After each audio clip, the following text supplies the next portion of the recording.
देखिए 14 नंबर सवाल में है कि लाभ हानि के विवरण से संचालन क्रियाओं से रोकड़ प्रवाह की कहता है गणना करने, cash flow from operating activities. और हम लोग बनाते हैं इनडायरेक्ट मेथड से, ठीक है।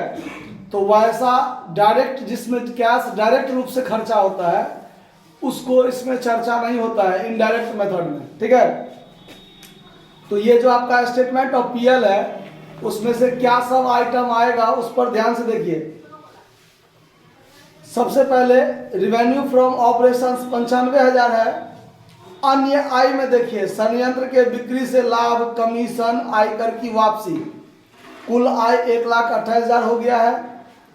उसके बाद खर्चा में salary, rent, depreciation, goodwill written off, loss on sales of land, provision for tax, provision for debts, उसके बाद डिविडेंड पेड, ये सब बहुत सारा आइटम है, ठीक है। तो कहने का मतलब इसमें वैसे आइटम देखिए जिसमें आपको डायरेक्ट कैश खर्चा होता है वो नहीं आएगा।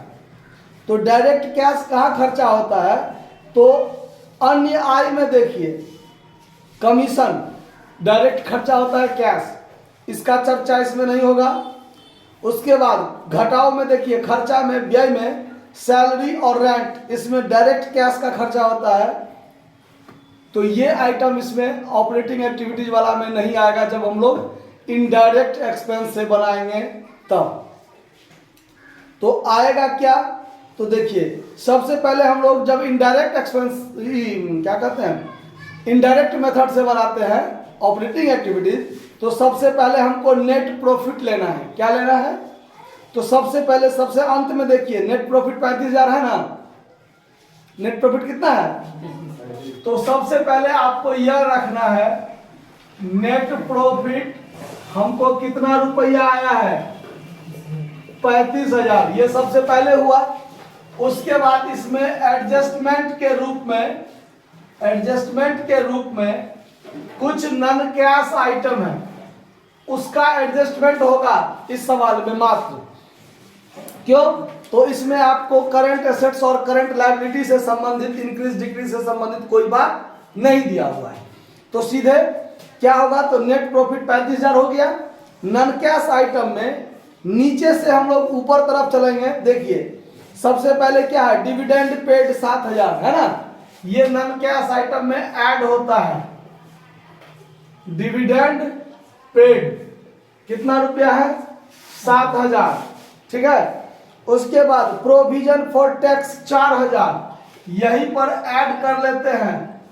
Provision for tax 4,000। उसके बाद प्रोविजन फॉर डेब्ट्स यानी प्रोविजन फॉर बैड डेब्ट्स हुआ, ये क्या हुआ, प्रोविजन फॉर बैड डेब्ट्स, इसको भी यहां पर ऐड करेंगे।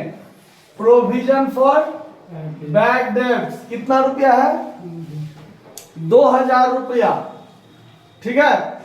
उसके बाद है loss on sales of land 3,000 रुपया, loss on sales of land कितना, 3,000 रुपया। उसके बाद goodwill written off 15,000, goodwill written off, ये सब नॉन कैश आइटम एडजस्टमेंट में याद रखेंगे। किसी भी सवाल में ऑपरेटिंग एक्टिविटी जब बनाएंगे तो ये आइटम सबको ध्यान रखना है, अगर होगा तो उसको ऐड करेंगे। तो कितना है, गुडविल रिटेन ऑफ 15,000। उसके बाद है डिप्रिसिएशन कितना रुपया है, 4,000, ठीक है। तो इतना बात आपका ऐड होगा, ठीक है। तो हम लोग एक साथ काम करना चाहते हैं, या तो जोड़ वाला एक साथ कर लीजिए, ये ऐड वाला आइटम हो गया। अब लेस वाला आइटम में क्या सब होगा देखिए, लॉस ऑन तो हो गया, profit on sales of plant 17,000, profit on sales of plant कितना रुपया है, 17,000 लेस में होगा। और एक होगा refund of income tax 3,000, refund of income tax कितना, 3,000, इससे हमारा लाभ तो बढ़ता है मगर कैश नहीं बढ़ता है, इसीलिए इसको क्या कर लेते हैं, लेस कर लेते हैं।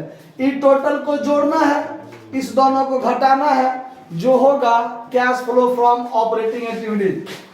कितना है जोड़ के देखिए, 15 4 19, 19 5 24, 4 28 और 7 35, 35,000 हुआ। जोड़ के देखिए तो 15 4 19, 19 5 24, 4 28 और 7 35,000।